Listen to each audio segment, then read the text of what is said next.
नमस्कार। अगर आप मेरे चैनल पे नए हैं तो मुझे सब्सक्राइब कर लीजिए, शेयर कर लीजिए, लाइक कर लीजिए और कमेंट करते रहिए।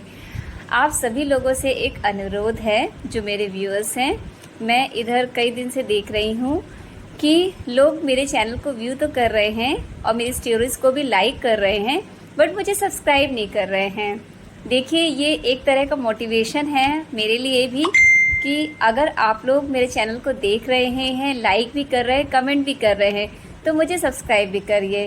क्योंकि जितने वीडियोस में गार्डनिंग के हैं, हेल्थ के हैं, नेचर के हैं और इन्वायरमेंटल प्रोटेक्शन के हैं, हेल्दी लाइफ स्टाइल के हैं, तो इससे मुझे भी एक तरह का इंस्पिरेशन मिलेगा कि मैं आगे अच्छे अच्छे वीडियो आप लोगों के लिए बनाऊं और आप लोगों को के लिए मैं पेश करूं। तो चलिए आज बात थोड़ा सा अलग करते हैं। आज का विषय है थोड़ा हेल्थ से रिलेटेड।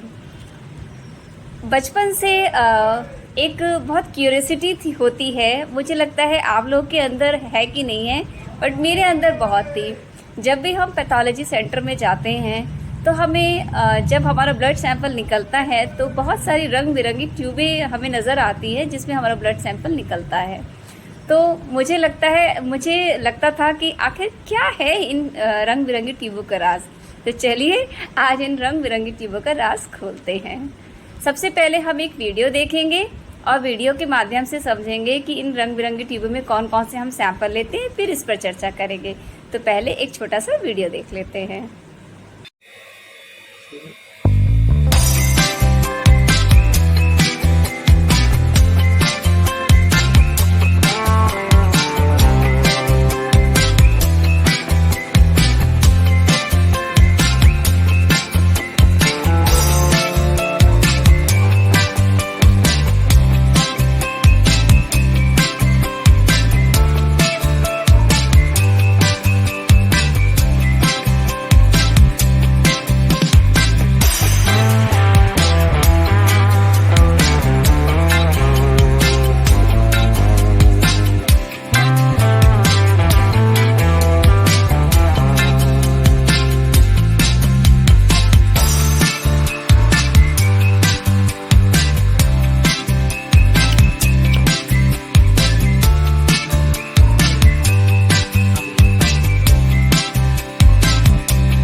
वीडियो तो आपने देख ही लिया होगा और आप समझ भी गए होंगे कि वीडियो में किस तरह से कई टेस्ट ट्यूब्स में ब्लड सैंपल निकाले जा रहे हैं और कितनी सारी रंग बिरंगी ट्यूबें हैं। मगर हमें कन्फ्यूजन होता है कि आखिर क्या होती हैं ये ट्यूबें। तो चलिए आज इसका पर्दा खोलते हैं। सबसे पहली ट्यूब होती है ये ईडीटीए ट्यूब।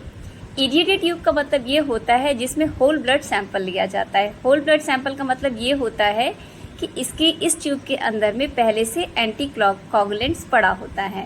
ईडीटीए इसके अंदर पहले से होता है। अब इस ट्यूब में होता क्या है कि जब हम ब्लड सैंपल लेते हैं तो हमारा जो ब्लड होता है, क्योंकि इसमें ऑलरेडी एंटी कोगुलेंट पड़ा हुआ है, तो हमारा ब्लड क्लॉट नहीं करता है और हेमाटोलॉजी के जितने भी पैरामीटर्स होते हैं वो इसी ईडीटीए ट्यूब से किए जाते हैं। अगर किसी को प्लाज्मा से भी कोई स्टडी करनी होती है तो ये इसी ट्यूब में से प्लाज्मा निकाल के भी कर सकते हैं और जितने भी हेमाटोलॉजी के जो होल ब्लड के टेस्ट हैं वो इसी से किए जाते हैं। जो सीबीसी के जितनी भी जांचें होती हैं, चाहे वो हमारी ब्लड सेल्स हो, चाहे आरबीसी हो, चाहे डब्ल्यूबीसी हो, चाहे हमारी प्लेटलेट्स हो, चाहे हमारा हीमोग्लोबिन हो, और जितने भी हमारे डब्ल्यूबीसी के जो डिफरेंशियल काउंट्स होते हैं वो हम इसी टेस्ट ट्यूब में से हम चेक करते हैं। अब आती है हमारी दूसरी ट्यूब की बारी। दूसरी ट्यूब ये ट्यूब होती है, ये भी एक बहुत कॉमन ट्यूब है, मैं बता दूं आपको। इसे कहते हैं हम clot activator tube. Clot activator tube का मतलब ये होता है कि इसमें किसी भी तरह का एंटीकोगुलेंट रिएजेंट नहीं डला होता है, जिसकी वजह से जब हम ब्लड सैंपल देते हैं तो इसमें जितना हमारा सीरम होता है वो ऊपर की तरफ आ जाता है कुछ समय रखने के बाद, और जितनी भी सीरोलॉजी से या सीरम से टेस्ट किए जाते हैं वो हमारे इसी से होते हैं।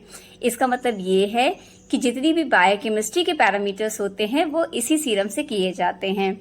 इसे हम जब लैब में 1.5 घंटा 1 घंटा जब हम इसे रख देते हैं एक सीधी सी पोजीशन में अपने टेस्ट ट्यूब स्टैंड पे, तो सीरम ऊपर आ जाता है। इसे हम सेंट्रीफ्यूज कर लेते हैं। सीरम को हम बायोकेमिस्ट्री स्टडी करने के लिए रख लेते हैं और जो हमारे नीचे ब्लड सैंपल, जो हमारी ब्लड सेल्स हैं वो सेपरेट हो जाती हैं।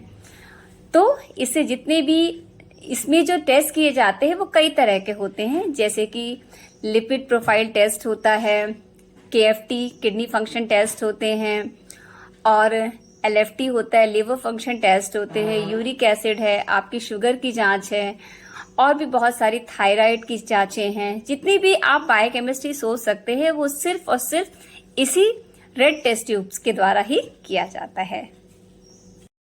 चलिए अब बात करते हैं तीसरी ट्यूब की। ये एक और ट्यूब है। हम जब शुगर की जांच करते हैं तो हमारे लिए बहुत जरूरी एक फैक्टर होता है कि हमारी शुगर उतनी ही आए जितनी हमने उसी समय ब्लड सैंपल दिया है उतनी। तो उसके लिए क्या होता है, ये फ्लोराइड ट्यूब है।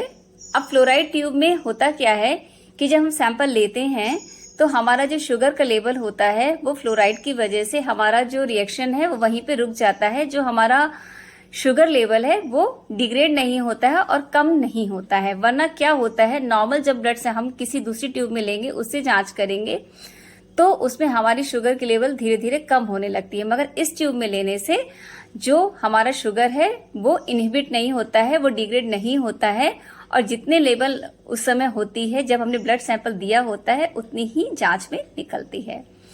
तो अब आप लोग समझ गए होंगे इन रंग बिरंगी ट्यूबों का राज। आप लोग हमेशा सोचते होंगे कि आखिर क्या है, इतनी सारी ट्यूबों में क्या निकाल लेते हैं पैथोलॉजी में जाके। तो मेन ये 3 ट्यूब होती हैं, और होती बहुत सारी हैं, बट बेसिक ट्यूब को मैंने आप लोगों को बता दिया है। अब आप जब भी जाएंगे तो आपको पता होगा कि इन ट्यूबों में क्या क्या निकाला जाता है और किस टेस्ट ट्यूब से कौन सी जांचें होती हैं। तो अगर वीडियो आप लोगों को अच्छा लगा हो तो मेरे चैनल को सब्सक्राइब कर दीजिए, लाइक कर लीजिए, शेयर कर लीजिए और कमेंट करते रहिए। और प्लीज प्लीज प्लीज आप लोग अगर मेरा चैनल देखते हैं तो प्लीज इसे सब्सक्राइब भी कर लीजिए, ताकि मैं मोटिवेट हूँ और भी अच्छे अच्छे वीडियो बनाने के लिए। Thank you.